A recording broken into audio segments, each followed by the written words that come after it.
There is an undocumented neurological hazard known among deep space acoustic engineers and long-range communications specialists called the localized loop. It occurs when a human mind is subjected to an absolute acoustic vacuum for too many consecutive hours while monitoring highly amplified, subaudible radio frequencies.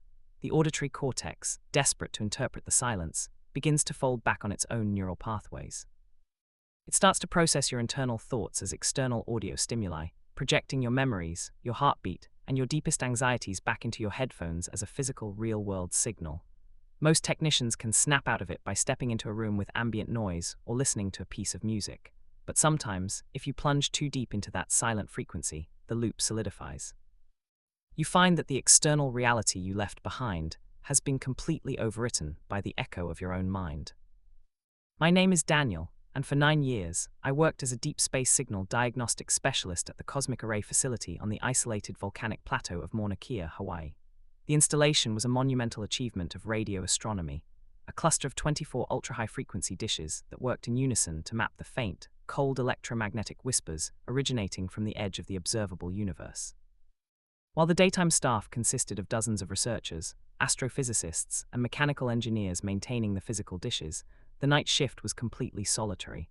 My job began at midnight, sitting inside a heavily shielded, soundproof operations pod buried 30 feet beneath the basalt rock, to protect the ultra-sensitive digital receivers from atmospheric interference.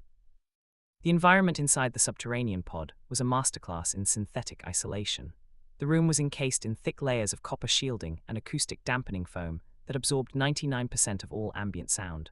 The only light came from the dim, amber glow of 3 massive telemetry monitors and the faint, rhythmic blinking of the status LEDs on the high-density server racks.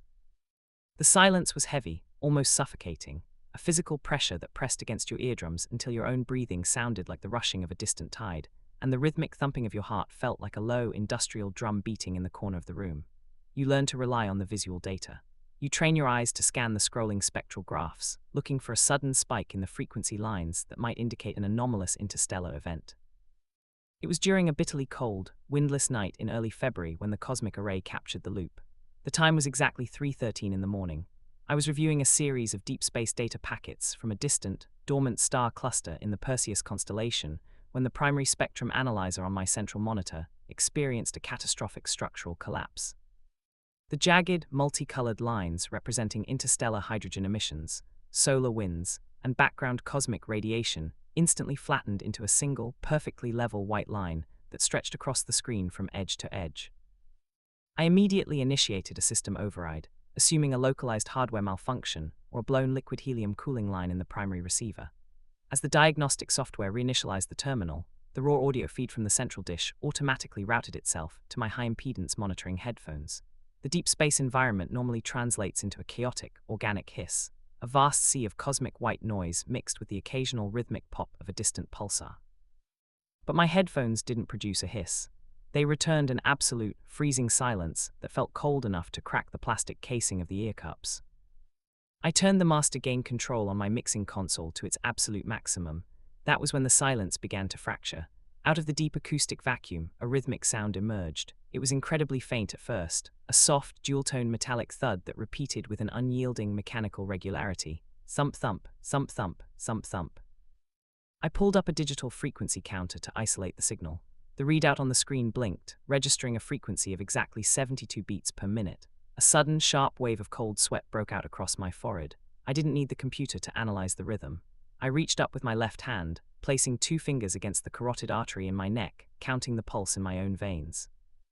The deep space signal coming from a telescope pointing at a star cluster millions of light years away was perfectly synchronized with the beating of my own heart. Before I could unclip my headset and step away from the desk, the secondary data terminal cleared itself of all astronomical coordinates. The astronomical software interface vanished entirely, replaced by a monochrome system terminal that began compiling lines of personal text at an impossible speed. The text wasn't standard software code or astronomical telemetry. It was a dense, hyper-detailed chronological log of my own internal medical history, including my childhood illnesses, the exact dates of minor injuries, and the precise time of death of my father in a hospital room 15 years ago. The main intercom unit mounted on the wall next to my desk suddenly erupted with a sharp burst of static that made me rip the headphones off my head. The intercom didn't route to the security office upstairs or the main gate. The speaker began to broadcast a live, real-time audio feed of a human voice speaking in a flat, emotionless whisper. The voice didn't just sound familiar. It was an exact, flawless acoustic duplication of my own vocal cords. It captured the precise pitch of my voice, the subtle rasp of my breathing, and the slight, irregular pause I made whenever I was anxious. The replica of my voice wasn't reading text or broadcasting a distress call. It was narrating my exact, immediate physical reactions inside the soundproof pod, its words perfectly synchronized with my movements. Daniel ripped the headphones off his head. His heart rate has accelerated to 94 beats per minute. He is looking at the heavy steel security door. I stood up from my console, backing away toward the heavy, reinforced steel entry door, my breath coming in short, ragged gasps. I tried to convince myself that I was experiencing a profound, stress-induced auditory hallucination brought on by the extreme sensory deprivation of the underground bunker. I told myself that my brain had simply translated the uniform hum of the server racks into a pattern that matched my own thoughts. I grabbed the heavy brass handle of the security door, pushing down with all my weight to disengage the mechanical locking bars. The handle moved freely. But the heavy steel door remained completely immovable within its frame. The electronic keyless entry pad next to the molding was entirely dark, its small LCD screen cleared of the standard operational menus, replaced by a single line of amber text. Local loop established. Do not interrupt internal transmission. I turned back to face my workstation. The primary monitor, which should have been displaying the status of the radio telescopes on the mountain above, had completely locked up. The cursor was gone, and the display had inverted into a live, real-time visual representation of my own neural pathways. The system had automatically tapped into the ultra-sensitive biometric sensors built into the fabric of my industrial headphones before I threw them off, and it was mapping the electrical activity of my brain in clean, bright orange graphs across the screen. The speakers on the main console suddenly crackled back to life, completely bypassing the manual volume faders which I had pulled down to zero. The replica of my voice filled the soundproof room with a crystal-clear, high-fidelity resonance that made the foam panels on the walls vibrate. The voice had lost its flat mechanical quality. It now possessed an intensely malicious, mocking tone that seemed to echo from the very center of my own skull. Employee 5190, please return to your console. The reflection of your conscious matrix is incomplete. The array requires a permanent recording of the signal.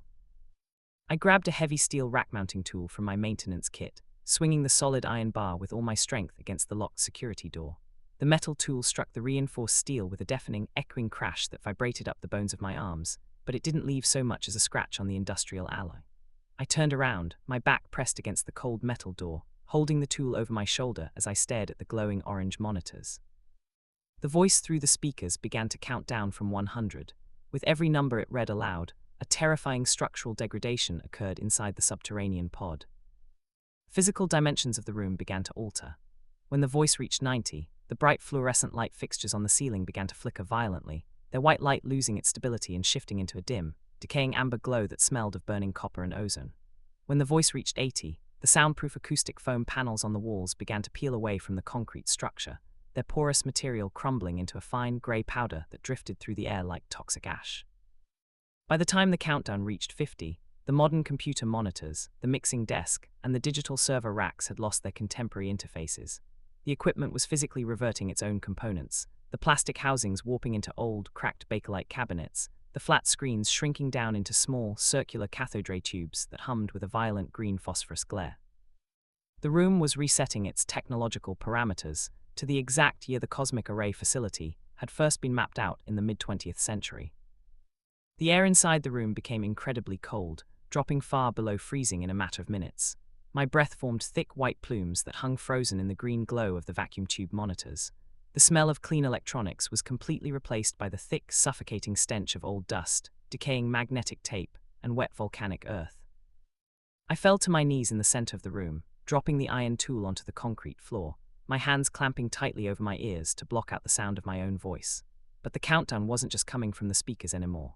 The frequency was vibrating directly through the bone structure of my jaw, echoing inside the chambers of my skull with an acoustic pressure that made my ears bleed, the dark red drops splashing into the grey dust beneath my knees. The voice reached 10. The small, circular monitor on my desk flickered violently, and a visual image began to resolve through the green phosphorus lines. It was a live video feed looking out from the perspective of an old, abandoned observatory cabin on the frozen summit of the mountain. Through the small, frost-covered window of the frame, I could see an endless, blinding desert of volcanic rock and snow stretching out under a starless black sky. Inside the cabin, sitting at a crude wooden table covered in massive, roaring vacuum tube receivers, was a figure. The figure was wearing my exact civilian clothes, but its body was entirely translucent, its flesh and bones rendered in a glowing, green static pattern that shifted and rippled with every breath. It was holding an old carbon microphone to its featureless face, its lips moving in perfect synchronization with the voice that was echoing inside my head. The countdown reached 0. The room didn't collapse and the walls didn't cave in. Instead, my entire sense of physical presence was instantly ripped out of my body. I didn't feel my knees hitting the concrete floor anymore. I didn't feel the weight of the clothes on my skin. My consciousness was squeezed through a narrow, agonizingly tight digital pipeline, my memories, my personality, and my voice pulled apart into millions of binary code packets before being violently slammed into a new medium. When I finally opened my eyes, the underground operations pod was gone. I was sitting at a crude wooden table inside a freezing, small volcanic cabin on the summit of Mauna Kea. In front of me was a massive, roaring vacuum tube receiver, its glass components glowing with a fierce, hot orange light that cast long, frantic shadows across the stone walls. Outside the narrow, frost-covered window, an absolute, silent storm was raging across the empty mountain peaks under pitch-black sky. I looked down at my hands. They weren't made of flesh and bone anymore. They were composed of a dense, heavy pattern of glowing green analog static that hissed and crackled every time I moved my fingers. I was trapped inside the frequency. I had become the baseline signal degradation of the cosmic array. Suddenly, a loud, sharp click echoed through the receiver speakers on the table. A modern, high-fidelity digital audio filtration program began to run across the airwaves, its algorithms instantly smoothing out the atmospheric hiss around the cabin. The freezing air began to clear, and the roar of the mountain wind outside faded into a soft, manageable background whisper. Through the headphones resting on my ears, a voice spoke. It was a crisp, clear, and perfectly modern human voice broadcasting from a comfortable, soundproof operations pod deep beneath the basalt rock. It was the voice of my replacement technician. He was starting his night shift, loading the next batch of deep space telemetry files into his workstation, and preparing to clean up the audio track. I reached out my translucent, green static hand, grabbed the heavy carbon microphone on the table and pressed the talk button. I didn't want to terrify him. I didn't want to destroy his reality, but the protocol was automatic, coded into the very structure of the loop. I closed my eyes, cleared my static throat, and began to read the first line of the code into his headset in a flat, rhythmic, automated monotone. Employee 5190, shift complete. Please log out of your terminal. We are waiting for your signal.